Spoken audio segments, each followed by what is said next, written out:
Hi, I'm Tom Eschen, and this is the award-winning Power in Politics podcast, a conversation about the issues that are impacting you the most with the people that are making the decisions and holding them accountable along the way, too. Also speaking with advocates, community members, and much, much more. Today, on the heels of a bonus podcast you might have heard earlier this week, we speak with Interim Police Chief in the city of Albany, Brendan Cox. That conversation on Monday with community members and voices of organizations discussing Albany's youth violence issue and the uptick, of course, in recent days and weeks of that. So Chief Cox sits down with us to discuss all of that. He watched that and listened to it as well. He had reactions to what they had to say and also how the department and their role in treating this issue and how they want to find solutions for this issue in reaching the youth, which he says is a small portion of the youth population, that most of the youth that they encounter have positive interactions. It's about reaching those others that he says is the biggest challenge right now and what they're looking to address. We also get deep into the raise the age argument and what he says needs legislative fixes, so I ask him why about that.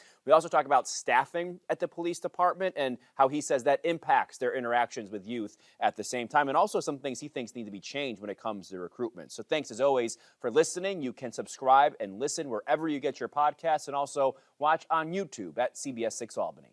Joined by Interim Police Chief Brendan Cox here inside the Albany Police Headquarters. Chief, thank you so much for your time and for doing this. We appreciate it. No, thank you. Obviously, the conversation here about juvenile crime and the recent uptick, of course, July 4th, and we should acknowledge that this isn't an issue just contained to Albany. We've heard Watervliet talk about this at length recently as well. But in terms of Albany, I'm sure you saw our community discussion earlier this week.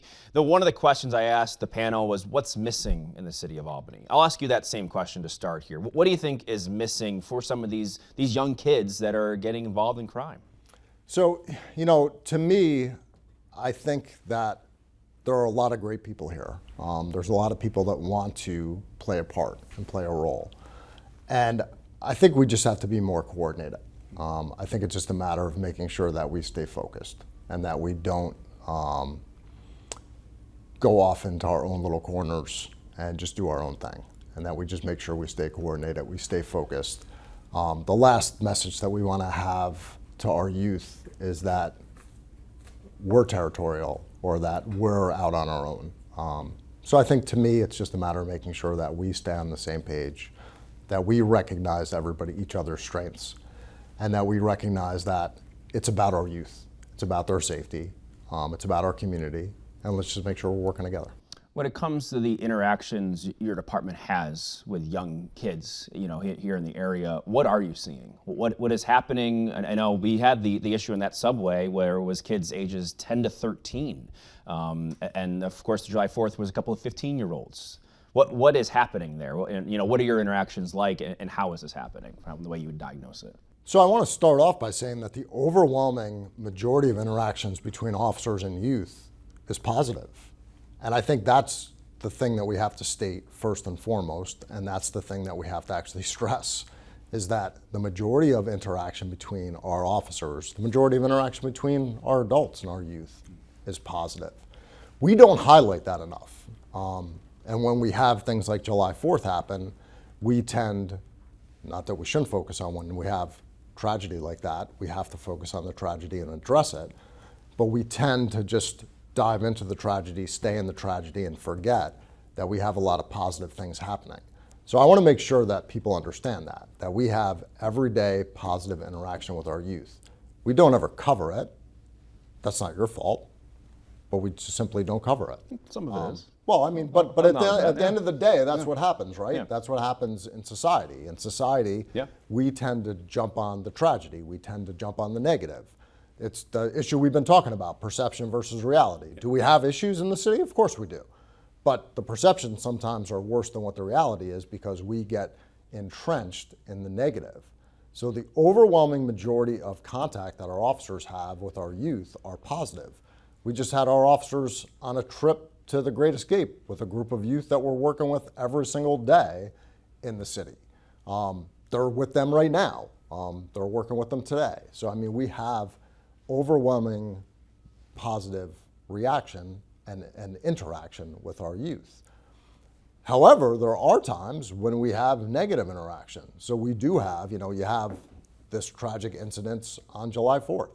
you have that group of youth, there is this group of youth between 10 and 14 that have created some havoc in the city of Albany and throughout the capital region.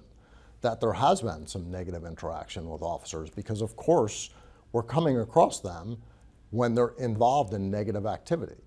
And those kids have a lot of negative issues going on in their lives. What those negative issues are go way beyond the juvenile justice system, way beyond the police department, and way beyond the control of anything that we can do. So we need the partnerships to be able to step up. We need the partnerships with our other governmental agencies that we have good relationships with, that we do have partnerships with. And we need those community-based agencies, folks that were at the table with you the other day, that we do have partnerships with. And I agree with one of the main things that was said at that table. Those partnerships aren't going to flourish, and I realize I'm sitting in front of a camera right now, in front of a camera. They're going to flourish when we're all boots on the ground on the corner working together. And that's where I look to be able to do that, and that's where I think we do that best together. You talk about the factors that those specific individuals are facing, that some of them are bigger than what we can even discuss in this room. How do you reach them then? That's the partnerships, and that's where we have to dive down and dive in and try to figure out things like poverty, socioeconomic issues, issues around employment, issues around education, issues around inequalities. Those are the issues that we have to address together, and we have to figure those out. And we have to realize that, like, we're not gonna get to the bottom of them through punishment. We have to also recognize that there may come a time where, unfortunately, punitive actions wind up having to step in. When a kid fires a handgun or fires a flare gun and causes trauma, causes death, causes a building to burn down, we're too late. So we have to have a spectrum of responses. We have to have prevention, we have to have deterrence, we have to have education. And as a last resort, we may have to have enforcement. And when enforcement kicks in, we all have to recognize that somewhere along the line, there were failures. I don't want to point fingers at anybody at that point. That's not why I'm saying there's failures, but there were failures. And what we have to do is make sure that we recognize what those failures are and fix them. So if it's a legislative fix something we need to fix with the legislative piece, let's fix it. If it's something where somebody fell through the cracks and we can identify where they fell through the cracks, let's do it. If it's something we need to address with the parents, let's do it. If it's something because we don't have a program that's open after 9 p.m., let's do it. If it's something because somebody wasn't able to move fast enough to change somebody's housing status, let's do it. But we all have to be able to look in a mirror and say, like, where did this happen? And sometimes we might have to do that in a closed room and recognize that we don't have to point fingers. But again, at some point we have to be able to do that. One of those pieces is that mandating an individual to take part in these programs and holding them accountable if they don't? Yeah, there comes a point in time where that absolutely has to happen. And I think people need to realize that the research never showed, when it came to juvenile justice reform, that there was never a time to mandate somebody to a program. The research showed, and we were practicing this a long time ago, that there's a time when you come across a juvenile where everybody agrees that you don't do anything more than turn the kid back over to a parent. And the research also showed that there was a time when the juvenile and the parent and everybody else needed to be mandated to something. So there was, this belief that raise the age meant like hands off everybody and don't do anything, that's nonsense. That's not what raise the age was about. Raise the age was about recognizing that when we're dealing with especially 16 and 17-year-olds, although raise the age was about kids younger than 16 and 17-year-olds, but it was very much about 16 and 17-year-olds. It was about recognizing that 16 and 17-year-olds shouldn't be put in the same population as those 18 and older. Right. But it was never about saying, hey, there's no punitive or mandated options anymore. Like, sometimes you have to mandate people. It is also about recognizing that there are times that we come across people where, of course, there's options there where it might be, well, we do nothing, or there's options where we're saying, hey, there is a program here and we're giving you the option to take it. But of course there's times when we have to mandate people to do things. Of course we do. I was mandated to go to summer school when I was a kid. I was mandated by my mother, not by the system, but sometimes that happens. So the raise the age, can you explain the beyond 16 and 17, the intention? Well, the intention Below that, because I guess I asked that under the understanding that the kids that were charged in July 4th, they were 15 years old. So how would raise the age apply to them if that's meant for 16 and 17-year-olds? Well, for 16 and 17-year-olds, it was meant to not have those 16 and 17-year-olds be charged like they were adults. Because prior to raise the age, 16 and 17-year-olds were being charged exactly as adults. Right. But when we talk about kids under 16, we used to charge somebody as young as 8 years old as a juvenile delinquent. That's no longer there anymore. We also now, with raise the age, look at especially kids 10, 11, and 12 in a little bit different of a light. So there have been some different challenges there. And when we talk about juvenile offenders now versus youthful offenders, there are a little bit different nuances within the law. So when it comes to how we charge kids that are under 16, there are different nuances in the law. And I think what we need to make sure that family court, and again, I say this all with all due respect to everybody, and I'm not looking to point fingers, but as we've changed the law, I think we also need to make sure we have judges and the systems understand that if we have not built the appropriate response within family court that used to sit over in criminal court when we charged youth as juvenile offenders, that now if they're youthful offenders, that we need to be able to have that account. And if that means we mandate them, that we mandate them, that we understand that that option is still there. But when it comes to that portion of it, if it's a violent felony, like raise the age doesn't really matter, like it doesn't really apply, right? Well, in that case, no, it shouldn't. In that case, we should be able to move so forward. That those tools are available to the courts, to the DA, to the justice system, to be if it's a violent offense. If it's a violent offense, unless the court steps in and says this is going to go back to family court and the DA no longer has jurisdiction over it. So so that's where. So that's one of the legislative fixes that we need to look at. If the district attorney's office is not going to have any kind of jurisdiction and this is automatically going to be sent to family court, that's one of the things that I think we need to look at. But why would a violent offense be sent to family court? Because of with the legislation, there's an option for it to be sent to family court, and that option, there's a lot of I think what we've learned over time is that we're not necessarily having, I think the process of how that's happening could be improved upon. Because you talk about the legislative fixes. I've spoken to a lot of people, at all these different levels, and I think I think you talk about finger pointing. I'm not saying that anyone's directly finger pointing, but everyone is saying they are hamstrung by the system. And I think that the process of how, when somebody is charged with a violent offense, and they can be charged as an adult in that age group, I think the process of how the case can either stay with the district attorney or go to family court, that is one of the things that we need to look at and we need to try to fix. I'm not saying every case needs to stay with the district attorney. I think there are times when a case is appropriate to go back to family court. But I think we're seeing far too often cases automatically be sent back to family court, that unless family court is going to step up and have the resources necessary, which I think right now they don't, at least locally they do not, we need to look to keep a lot of those cases up in county court with the district attorney's office. So you're seeing, I guess, reading between the lines here, especially from the July 5th press conference, of the fact that these kids were under 16, right? But those at the press conference brought up raise the age anyway.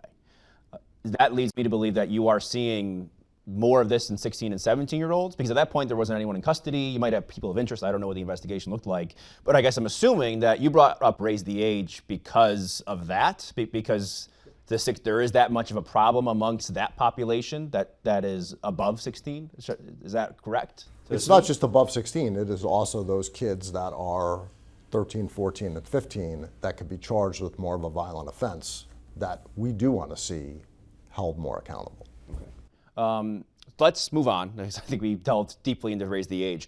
Some of the programs that the police use, you just mentioned, going to the Great Escape, the TRACK program.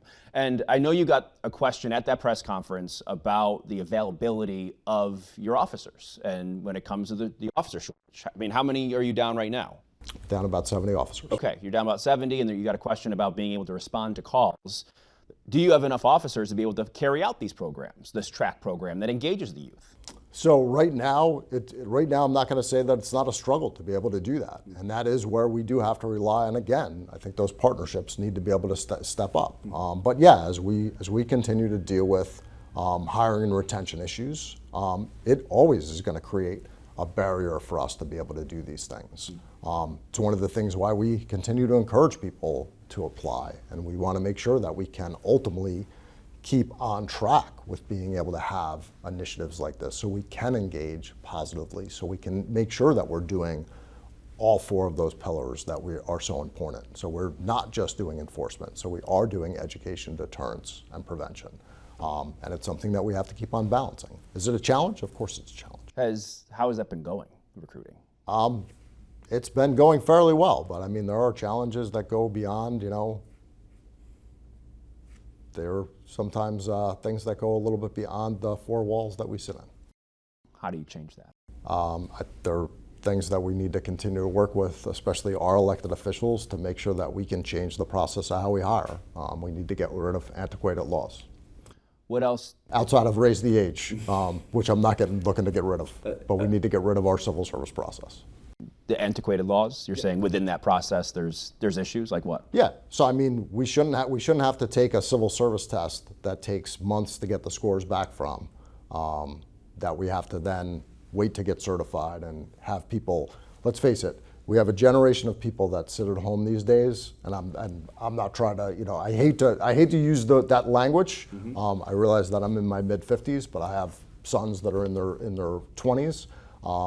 This generation doesn't want to wait months before they get a test score back, and then months while we sit back and we have to go through the steps that it takes us to do an investigative background, physical fitness, medical and mental health fitness, and all of the other pieces that it takes to hire people. So we shouldn't have to wait for a test that's truly a Scantron test to get scored to do that.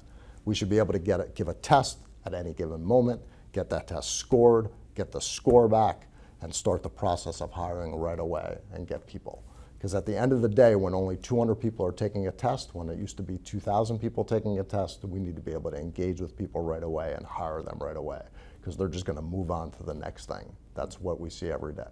And we see it across the board, not just in policing, not just in law enforcement, but we're seeing it in everybody's profession. Yeah, we see that too. Yeah.